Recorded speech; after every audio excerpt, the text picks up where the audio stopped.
Ini ya, ini ada gerak vertikal ke bawah. Vertikal ke bawah itu gerak suatu benda yang dilemparkan ke bawah pada ketinggian tertentu. Jadi kalau gerak vertikal di bawah, bendanya dilemparkan secara vertikal ke bawah. Nah, karena dilemparkan ke bawah, berarti kecepatannya itu sama kayak kecepatan gravitasi.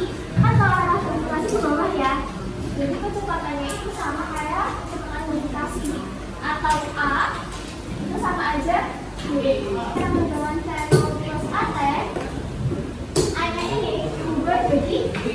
Gitu. Jadi rumusnya ada 3. Rumus yang ini itu dipakai kalau misal yang diketahui ada waktunya. Terus kalau misalnya yang diketahui ada ketinggiannya, boleh pakai rumus yang kedua. Jadi rumus itu sama kayak yang kemarin, cuma bedanya A-nya diganti sama kedua. Ini itu kecepatan gravitasi.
Dari sebuah gedung bertingkat dengan kecepatan nolnya 10 meter per sekon.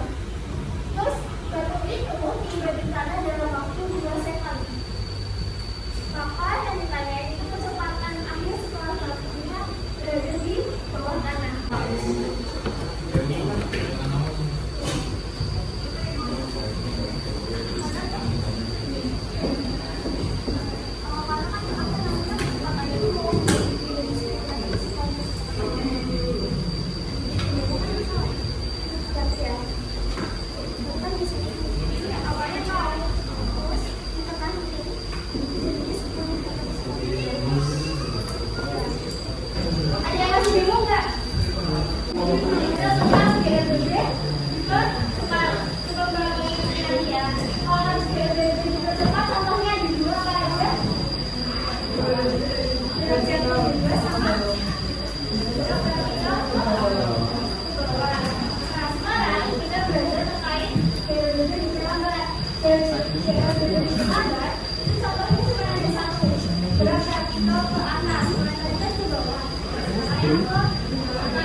anggap satu parameternya itu 1 meter, berarti 5 meter. Nah misalnya biasa kecepatannya itu 2 meter per sekon. Kalau dia itu 3 meter per sekon. Ingat-ingat ya. Jaraknya 5, ini 2, kamu 3 meter per sekon. Nah, terus kalau misal berarti kan kalau misal 2 meter per sekon, berarti setiap detik dasar bergeraknya udah 2 meter.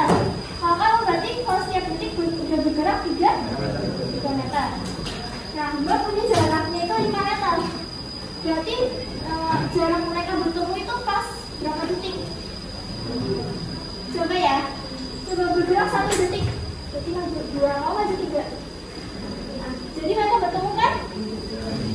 Berarti selama 1 detik mereka bertemu. Jadi sekarang kalau yang 10, jaraknya 10 meter ya. Itu kan kecepatannya ini 2 sana 3 meter per sekon. Sekarang kalau misal jaraknya 10 meter, mereka bertemunya berapa detik? Ada yang tahu nggak? Tahunya dari mana? Coba ya. Sekarang kalau bergerak 1 detik, berarti kalau maju 2, kalau maju 3. Ini ada 1 detik. Sekarang kalau 1 detik lagi, mereka bertemu nggak? Enggak. Bertemu kan? Berarti selama 2 detik mereka bertemu. Nah, kayak gini itu contoh dari gerak lurus beraturan. Biasanya di soal itu ditanyainnya bagaimana mereka bertemu. Udah? Masih. Nah, terus sampai nanti terkait ini ada 20 sama 1000. Permainannya, kalau kalian berhasil nangkep uang ini pakai 2 jari, uangnya berkalian. Tapi kalau misal uangnya jatuh ke bawah, berarti kalian harus ganti uang itu ke mbak. Jadi kalau misal kalian berhasil nangkep, uangnya berkalian.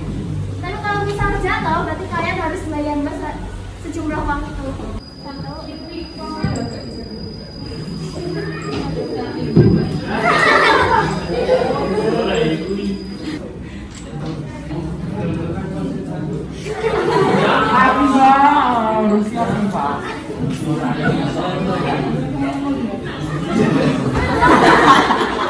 Santai loh. Udah boleh lanjut tau. Ya mbak, aku dulu.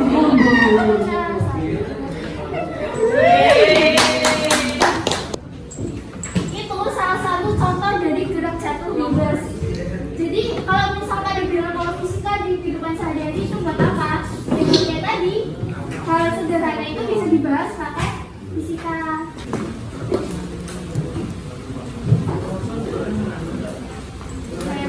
Yang tadi mana uangnya? Yang tadi itu contoh peristiwa dari gerak jatuh bebas. Jadi bendanya kan mbak lemparkan ke bawah kan, mbak lepaskan. Nah itu V0-nya 0.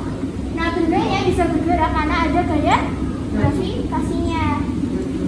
Nah coba diukur sekarang uangnya berapa?